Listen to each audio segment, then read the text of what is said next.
నాయక లక్షణాన్ని చూపించడంలో సత్యనారాయణ శర్మ గారే సాటి. ఆయన యొక్క పద్ధతి ఈ రకంగా ఉండేది.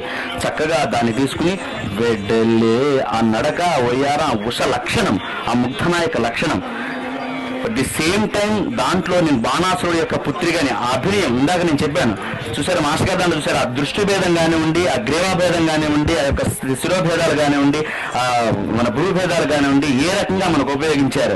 సెకండరీ శాస్త్రాన్ని అలా సమన్వయం చేశారు. థర్డ్లీ మనం కూచిపూడి నాట్య సంప్రదాయంలో పాదభేదాలు ఉపయోగిస్తూ ఉంటాం. సమపాదం, ద్విదితై, కుంచితం, ఆ యొక్క మూమెంట్ మనందరం ఎదురుతామండి.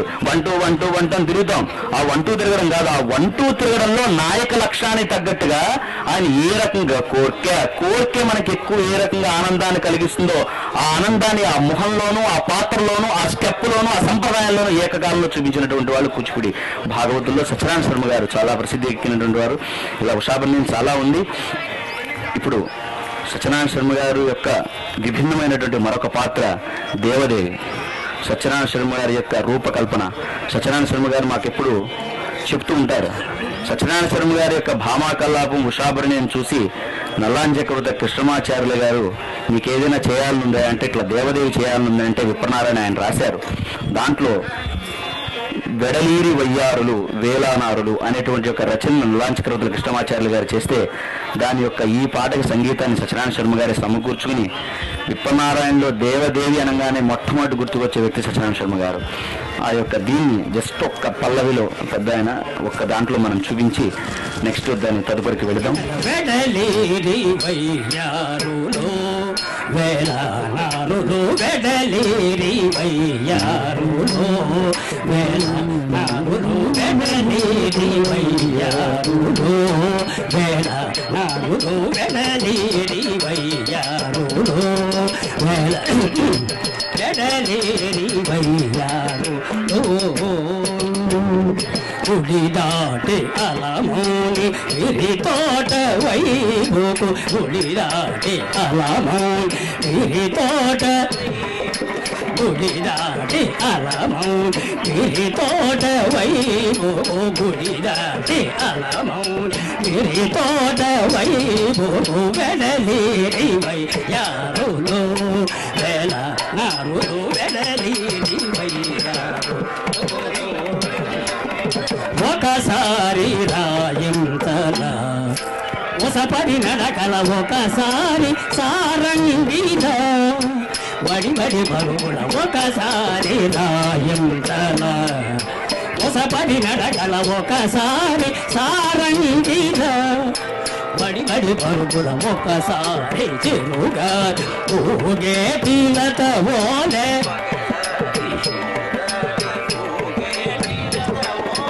ఒకసారి చిరుగాలి ఊగేటి వడలుగ జడలుగ సౌరు నీరి బ్రహ్మచారి తోట, వడలుగ జడలు సౌరు నీరి బ్రహ్మచారి తోట. ఉసా ఈసనిర పని రబ మగరి గదా, ఈసరి మగ సరి మ పని సా, ఈసనిర పని రబ మగరి గదా సా, ఈసరి మగ సరి మ పని సా, ఈ మగ సరి మగరి సరి సరి అగరి సని రి సని రబ మరి మ పని. వెడలీరి వయ్యారులు వేలానారులు, వెడలీరి వయ్యారులు. ఇక్కడ మీరు గమనించాల్సినటువంటి విషయం, ఒక దేవదేవి పాత్ర చాలా విభిన్నమైనటువంటి పాత్ర. మనం నాయక పాత్రలు కానీ నాయిక పాత్రలు, మనం అష్టవిధ శృంగార నాయకులండి అంటాం. అవి అష్టవిధ శృంగార నాయకులు కాదండి దయచేసి. అష్టవిధ శృంగార నాయక అవస్థలు, నాయకులు 3. ఈ యొక్క నాయకులు వచ్చి చేరుతూ ఉంటాయి. మనందరం అష్టవిధ నాయక అవస్థలండి అని అనుకుంటే అష్టవిధ నాయకులండి అంటుంటాం. అష్టవిధ నాయకులు కాదు, అష్టవిధ శృంగార నాయక అవస్థలు. మీరు శాస్త్రం చూసుకున్నా అదే ఉంటుంది చూడండి. ఈ యొక్క అంశంలో సత్యనారాయణ శర్మ గారి యొక్క గొప్ప వైశిష్ట్యం ఏంటంటే, దీంట్లో ఆయన చేసే విధానంలో మేము ఆయన దగ్గర నేర్చుకున్నప్పుడు, మనం పతాక హస్తం అంటే మనందరికీ తెలిసిన దీంట్లో ఏం చేస్తాం, ఓ తలుపు కొడతామండి, ఆకాశం వెంక చూపించామండి, ఇటెట్టా అన్నామండి, నమస్కారం చేసామండి, ఇది అంటాం. కానీ దేవదేవి పాత్రలో ఒక్కసారి ఆయనది పెద్దవాళ్ళకి ఆయాసంగా ఉంది, లేకపోతే దాన్ని వివరణగా చూపించేవాడిని మీకు. సత్యనారాయణ శర్మ గారు పతాక హస్తాన్ని లక్షణ వినియోగం సహితంగా ఏ రకంగా శాస్త్రంలో చెప్పాడో అన్ని రకాల వాడేశారు దీంట్లో. మనకి లక్షణం చెప్దాం. అంగుళ్యత్తుంచదాంగుష్టా సంసృష్టా ప్రసాయతే సత్పదాగః ప్రోక్తో నృత్యకర్మ విశారథై నాట్యారంభే వారివాహే వనే వస్తు నిషేధనే కుచస్తరే నిసాయాంచ నద్యా మౌనమండలే తురగే కంఠనే వాయో శైనే గమనోద్యమే ప్రతాపే చ ప్రసాదే చ చంద్రికాయాం ఘనాతపే కపాటపాటనే వనే సప్త వివృచ్ఛద్ధే వీరీ ప్రవేశ భావేపి సమత్వే చాంగరాగకే ఆత్మార్థే శబదే చాపి తూష్ణీం భావన దర్శనే తాళపత్రే చ కేతే చ ద్రవ్యాది స్పర్శనే తదాని మనకి అభినందన శ్లోక లక్షణం ఇది. ఇది సంస్కృత శ్లోకం. దీనికి అంతటికి ఒక లక్షణం ఉంది. ఆ యొక్క పతాకాన్ని దేవదేవి పాత్రకి సాహిత్యానికి తగినటువంటి విధంగా ఆయన చూపిన హావభావాలు చాలా అద్భుతం. రెండోది, మనందరం తోదింపి చేస్తూ ఉంటామండి మండికొప్పులో. మండికొప్పు చేసేప్పుడు హస్తం ఎలా పడతాం ఒక్కసారి కొన్ని డాన్సర్స్ లో చూపిస్తే బాగుంటుంది. యువకులు మనం మండికొప్పు చేస్తాం ఇలా ఇలా, కొంతమంది ఇలా పడతారు, కొంతమంది ఇలా పడతారు. యాక్చువల్గా కూచిపూడి వల్ల మనం బట్టేది అనమాట. దీనికి యొక్క అర్థం పేరేంటండి? హస్తం పేరు ఎవరైనా తెలిసిన వాళ్ళంటే ధైర్యం చేసి చెప్పచ్చు, తప్పేం లేదు. ఎవరికన్నా మనం ఈ హస్తం పడుతున్నాం, చక్కగా మండికొప్పు ఇట్లా అంటమండిలో కుంగి తోధిన్ని మూమెంట్ ఇస్తున్నాం. ఈ హస్తం యొక్క లక్షణం కానీ పేరు కానీ మనకి ఏదన్నా తెలుసా? యువతరాన్ని అడుగుతున్నాను, నేర్చుకోవాలి. అందుకే శాస్త్రం కావాలి. శాస్త్రం చదువుకుంటేనే ప్రతి ఒక్క లక్షణ వినియోగం మనకు తెలుస్తుంది. ఈ యొక్క హస్తాన్ని బ్రహ్మోక్త సుఖతుండ హస్తం అంటారు. నీడామంగళం తిరువెంకటాచార్యులు గారు రచించినటువంటి నందీశ్వర భరతంలో దీని లక్షణ వినియోగం చెప్పబడి ఉంటుంది. దీన్ని బట్టి నీలామంగళం తిరువెంకటాచార్యులు గారు రచించినటువంటి నందీశ్వర భరతం అనే పుస్తకంలో ఇది చెప్పబడింది. బ్రహ్మోక్త సుఖతుండ హస్తం అంటారు. దీన్ని బట్టి కూచిపూడి భాగవతులు అభినయదర్ప నాట్యశాస్త్రాలనే కాకుండా సభారంజని, భరత్సారం, భరతకల్పతామంజరి, భరతార్ణం ఇటు సంస్కృత శాస్త్రాలన్నిటినీ ఏ రకంగా చదువుకుని పెద్దలందరూ భావితరానికి కలాప, యక్షగాన, నృత్యనాటక, పగటివేష, యక్షగానాలు, ఏకపాత్ర కీలికల్ని ఏ రకంగా మనకు అందించారో మనకు తెలుస్తోంది. మనం ఇది ఒక మహాసముద్రాన్ని దధిస్తే దొరుకుతూ ఉంటుంది, దధించినంత మాత్రం ఇంకా దొరుకుతూనే ఉంటుంది. అలా ఆ స్టాండర్డ్స్ తీసుకెళ్లిపోయారు. దాన్నంటినీ మన యువతరం అందం వాడుకుందాం, యువతరందం దాన్ని ఉపయోగించుకుందాం, దాని యొక్క లక్షణాన్ని మనం చేసుకుందాం. ఈ యొక్క రూపానురూప విషయంలో చివరిగా చెప్పేది, వేదాంత సత్యనారాయణ శర్మ గారు ఈనాడు మన ఎదురుకుండా ఇక్కడ లేకపోవడం అనేది చాలా బాధాకరమైనటువంటి విషయం. ఆయన జీవితం మనకు తెలిసిన నా భాషలో నేను చెప్పాలంటే, సగం జీవితం చీరకట్టయితే సగం జీవితం పంచకట్టు. సత్యనారాయణ శర్మ గారి యొక్క నటనా వైదుష్యం, దానికి అత్యద్భుతమైనటువంటి తార్కాణం. సత్యనారాయణ శర్మ గారు మన ముందు లేరు అని ఎవ్వరూ బాధపడాల్సిన అవసరం లేదు. ఇన్ని సంవత్సరాల పాటు మన ముందు ప్రదర్శించారు. ఈ యొక్క భాగ్యం చూడాలనుకుని దేవతలు వాళ్ళ దగ్గరికి తీసుకెళ్లారు సత్యనారాయణ శర్మ గారిని. వారి యొక్క ఆశయాలు కానివ్వండి, వారి యొక్క నటనా వైదుష్యాన్ని కానివ్వండి మనం తీసుకుందాం. సత్యనారాయణ శర్మ గారి విషయం అయిపోయిన తర్వాత పశుమతి రత్తయ్య శర్మ గారు ఈ సంవత్సరం ఈ యొక్క విషయంలో చెప్పాల్సినటువంటి యొక్క టాపిక్ కూచిపూడి యక్షగాన వైశిష్యం. దాంట్లో అన్ని యక్షగానాలు తీసుకోవడం కష్టం కాబట్టి ఉషాభరణీయం ప్రవేశం తగ్గించి ఏ రకంగా ఉంటుంది అనేటువంటి విషయాన్ని మీ ముందు చూపించబోతాం. కూచిపూడి నందనోద్యానవనంలో అద్భుతమైనటువంటి యొక్క బ్రహ్మసాచి హస్తం కూచిపూడి యక్షగానం. కలాప ప్రక్రియ కేవలం మిళితమైనటువంటి పాత్రలతో ఉంటే, యక్షగాన ప్రక్రియ బహుళమైనటువంటి పాత్రలు. కలాపం కలిపితే ఇతివృత్తం, యక్షగానం భారత భాగవత రామాయణ సమ్మేళన కథా ఇతివృత్తం. ఈ యొక్క పాత్రలో కూచిపూడి భాగవతులు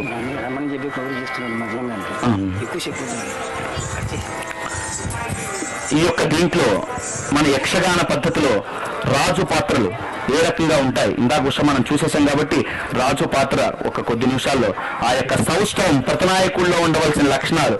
ప్రతినాయకుడి పాత్ర ఎంత గొప్పది అంటే అద్భుతమైనటువంటి రసావిష్కరణ. మనం అనుకుంటూ ఉంటాం రస నిష్పత్తి నహి రసాదస్య కచ్చిదప్యత్న ప్రవర్తనే తత్ర విభావానుభావ విచారి సంయోగాద్ రస నిష్పత్తి. విభావ అనుభావ విచారి భావాలు మనం విడిగా చేసేప్పుడు ఒక్కొక్క దాంట్లోనే కనబడతాయి. విభావ అనుభావ విచారి భావ సంయోగాలతో ప్రతినాయకుడి పాత్ర ఉండి రసావిష్కరణ జరుగుతుంది. ఆ యొక్క లక్షణం కూచిపూడి యక్షగానంలో ఏ రకంగా మన ప్రతినాయకుడి పాత్ర చేశారో ఒక్క ప్రవేశ ద్వారా మనం చూసి ఈ కార్యక్రమాన్ని ముగిద్దాం.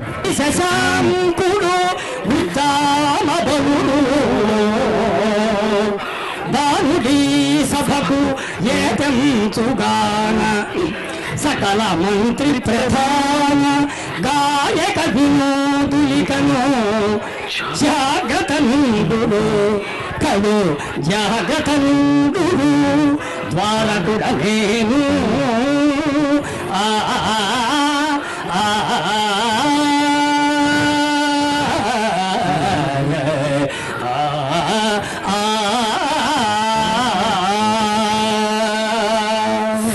రాక్షసాధీశ్వరుండగు బాలాసురేంద్ర మహారాజు నేడు ఈ సభాస్థలికి రాబోతున్నారు కావున మీరందరూ ఇంపొందుగా కూర్చుండి బహు హెచ్చరికగా చూస్తుంది సభికులారా. చూసారా బాణాసురేంద్ర మహారాజు గారు ఈ సభాస్థలికి రాబోతున్నారట. జవారికుడు వచ్చి అందరికీ హెచ్చరిక చేయటానికి వచ్చాడు. ఎవరికి హెచ్చరిక ఏమని? మంత్రులకు, సామంత్రులకు, కవులకు, పాఠకులకు, నర్తకులకు, పరిహాసకులకు, ఇదిగాక ప్రేక్షకంజనంతో సహా నిశ్శబ్దముగా ఉండమని హెచ్చరిక చేయడానికి వచ్చాడు ఆయన. ఇది చూసారా, ఇది ఈ పద్ధతి కూచిపూడి యక్షగానాల్లో ఉంటుందని చెప్పి మీకు మనవి చేస్తున్నాను నేను మీకు అయ్యా. అయితే తక్కిట్ట తక్క జన్ తక్కిట్ట తక్క జన్ లాస్ట్ దరువుగా చాలా కొద్ది ఒక్క నిమిషంలో రాజు యొక్క లక్షణాన్ని కూడా చూపిస్తాం. ఈ యక్షగానాన్ని మనకు అందించినటువంటి మహా అద్వితీయులు చింతా వెంకట్రామయ్య గారు క్రీశకం 18వ శతాబ్దంలో కూచిపూడి నాట్యం నూతన అధ్యాయంతో ప్రాదుర్భవించినటువంటి విధంగా ఈ యక్షగానాన్ని చింతా వెంకట్రామయ్య గారు మనకు అందించడం జరిగింది. ప్రహ్లాద యక్షగానం, ఉషాభరణ్యం, శశిరేఖాభరణ్యం మనకి ఈ రకంగా యక్షగానాలు వచ్చి ఈనాడు ఉషాభరణ్యంలో ప్రవేశ పాత్ర రాజు యొక్క దరువుని మీ ముందు చూపిస్తున్నాం. తిట్టగదినతం తద్దిట్టగదినతం తద్దిట్టగదిన నిండు కొలువయున్నాడే నిఖిలా కీర్తి కన్నాడే నిండు కొలువయున్నాడే నిఖిలా కీర్తి కన్నాడే దండి తారిపు దైచుడే దానవేంద్రుడు దండి తారిపు దైచుడే దానవేంద్రుడు నిండు కొలువయున్నాడే నిఖిలా కీర్తి కన్నాడే దండి తారిపు దైచుడే దానవేంద్రుడు నిండు కొలువయున్నాడే దానవేంద్రుడు నిండు కొలువయున్నాడే. తజ్జను దిగిజను తదిగినతం రాజు వెడాలే సభకు బలితన్నయుడగుణ సుర రాజు వెడాలే సభకు బలితన్నయుడగుణ సుర రాజు వెడాలే సభకు బలితన్నయుడగు హసుర రాజు వెడాలే సభకు బలితన్నయుడగు హసుర రాజు వెడాలే సభకు బలితన్నయుడగు హసుర రాజు వెడాలే సభకు బలితన్నయుడగు హసుర రాజు. ఆ యొక్క పాత్ర లక్షణం ఏంటి? ఆ పాత్ర లక్షణాన్ని మనం చేసుకునేటప్పుడు అభినయం ఏ రకంగా చేయాలి? గురుగారి నుంచి రా అంటే రా అంటాం సరిపోతుంది, కానీ ఆ రా అనేటువంటి పదంలో శాస్త్రాన్ని సమన్వయం చేసుకుంటూ హస్త ప్రయోగం ఎక్కడ జరగాలి, దృష్టి ఎక్కడ జరగాలి, భూభావం ఎక్కడ జరగాలి, భావస్ఫురణ ఎలా ఉండాలి, సంచార భావ ప్రయోగం ఎలా ఉండాలి, ఇన్ని యొక్క లక్షణాలను మనం పరిపుష్టిగా దృష్టిలో పెట్టుకుని నర్తకుడు లేదా నర్తకి ఆచరించినప్పుడే ఆ రా అనేటువంటి పదార్థానికి పరమార్థం వస్తుంది. మాస్టర్ గారు రమ్మన్నారు కదా మనం రా అంటే రా సరిపోద్ది అయిపోద్ది రిప్రజెంట్ అలా కాదు. అటువంటి యొక్క గొప్ప గొప్ప వాటి విషయాలన్నిటినీ మనం పెద్దల ద్వారా చాలా మంది పెద్దలు చూశారు. మా వయసు వాళ్ళు కొద్దిగా చూసాం వాళ్ళ ప్రదర్శనలు.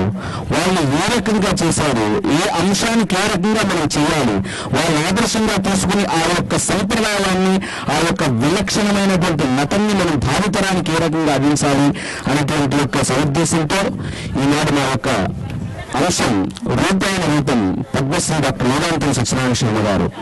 భామా కలాపం అనగానే మనకు మొట్టమొదటి కూచిపూడిలో గుర్తుకొచ్చేటువంటి అద్భుతమైన నటనా వ్యక్తి పద్మశ్రీ డాక్టర్ వేదాంతం సత్యనారాయణ శర్మ గారు. ఈ రూపాయన రూపంలో ఆయన అభినయించినటువంటి నటనా విధానాన్ని వారి దౌర్ని ఏ రకంగా చేయడం వల్లనే వారికి అంత అద్భుతమైనటువంటి లక్షణమైనటువంటి ఒక ఖ్యాతి గడించారు. దానితో పాటుగా రూపానురూపం స్వస్థత రూపం కలిగినటువంటి మనం చేయడమే చాలా కష్టమైనటువంటి విషయం, దాన్ని పరిపూర్ణంగా చేయాలంటే. అటువంటి దాంట్లో రూపాన్ని ధరించి దాంట్లో పరిపూర్ణమైనటువంటి యొక్క పూర్ణచంద్రుని ప్రకాశిస్తున్నటువంటి కీర్తి గడించినటువంటి సత్యనారాయణ స్వామి గారి యొక్క అభినయ విధానం, ఆడవేషం వేసుకున్నప్పుడు ఆయన అవలంబించిన విధి విధానాలు ఎలా ఉన్నాయనేటువంటి విషయాన్ని నాకున్న పరిజ్ఞానం, నాకు సహకరించినంత వరకు, నా గురువు నాకు అందించినంత వరకు మీ ముందు చెప్పడానికి ప్రయత్నిస్తాను. ఈనాటి నా అంశం రూపానురూపం. ముందు రూపానురూపం అనేటువంటి పదాన్ని గురించి మనం ఆలోచించాలి. రూపానికి అనురూపం. మనం స్వస్థతగా ఉంటాం, మనం మగవాళ్ళు ఆడవాళ్ళ వాళ్ళం. దీనికి ఇంకొక రూపాన్ని మనం చేకూరిస్తే అది రూపానురూపం అవుతుంది. అదే శాస్త్రంలో మనకి ఎక్కడ చెప్పారండి అంటే, భరతుడు నాట్యశాస్త్రంలో చెప్పారు అస్వస్థ పురుషాశ్రయం. మనకి లోకధర్మి, నాట్యధర్మి రెండు ప్రక్రియలు ఉన్నాయి. దాంట్లో నాట్యధర్మలో అతివాక్య క్రియోపేత మతిసత్వాది భావకం లీలాంగ హారాధనీయం నాట్య లక్షణ లక్షితం స్వరాలంకార సంయుక్తం అస్వస్థ పురుషాశ్రయం. అంటే స్వస్థత లేకుండుట.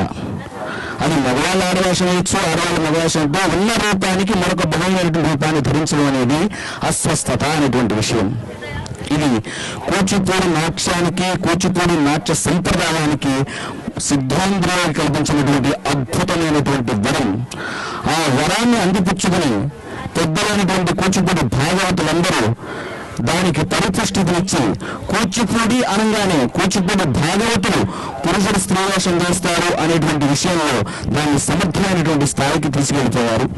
ఆ పరంపరలో మనం సత్యనారాయణ స్వామి గారి యొక్క నటనా శైలి, భామాకలాపంలో సత్యభామ చిత్రీకరణ ఎలా ఉంది, దాన్ని ఏ రకంగా మనం అభినయించాలి. అదే సత్యనారాయణ స్వామి గారు ముగ్ధనారికైనటువంటి ఉష పాత్రను ఏ రకంగా చేశారు. సత్యభామ పాత్రకి ఉష పాత్రకి చాలా డిఫరెంట్. మరి వీళ్ళ అభినయం ఏ రకంగా ఉండేది. అదే ఈ విషయాల్లో ఆయన సొంత కోరియోగ్రఫీ విప్రనారాయణ, దాంట్లో దేవదేవి ఏ రకంగా చేశారనేటువంటి విధానాన్ని కొద్దిగా పెద్దల గురువు సంగీత నాటక అకాడమీ పశుమతి రత్నేశ్వరం గారి యొక్క నిర్వహణలో, వారి సహకారంతో మేము ముందు అందించబోతున్నాం. ముందుగా కూచిపూడి సంప్రదాయం ప్రకారం అన్న ప్రార్థన చేసి ఈ యొక్క కార్యక్రమాన్ని ప్రారంభిస్తాం. ఈ ప్రకారముగా ఇష్టదేవత ప్రార్థన అనంతరంబున శ్రీమద్భాగవతం అనే పురాణమునందు దశమస్కందమున ఉత్తరాభాగమందు చెప్పబడి ఉన్న ఉషా అనిరుద్ధ పరిణయ వృత్తాంతమును శ్రీ రెండు చింతల పురీషుండగు వేణుగోపాలునకు అంకితంబుగా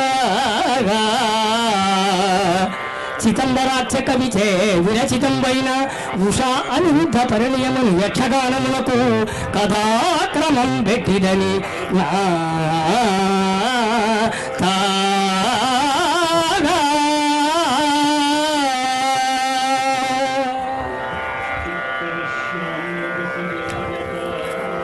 తద్ధణ తజ్జను చికితక తక చెకిచ్చను తదిగినతం తద్ధణ తజ్జను చికితక తక చెకిచ్చను తదిగినతం తద్ధణ తజ్జను తద్దిమి తక్కిట తద్ధణ తజ్జను తద్దిమి తద్ధణ తజ్జను తద్దిమి కడగ తరిగటం ద్వారకు చారు జించెను పగతురదరి ముదమున ద్వారకు దారు దించెను పగతురదరి ముదమున ద్వారకు దారు దించెను పగతురదరి ముదమున ద్వారకు దారు దించెను పగతురదరి ముదమున ద్వారకు దారు దించెను పగతురదరి కోరికలర బాణదై చూడాజ్ఞను కోరికలర బాణదై చూడాజ్ఞను గొంచెలంగి రయము మీర సభకును గొంచెలంగి రజము మీర సభకు కోరికలర బాణదై చూడాజ్ఞను కోరికలర బాణదై చూడాజ్ఞ గొంచెలంగి రయము మీర సభకు గొంచెలంగి రజ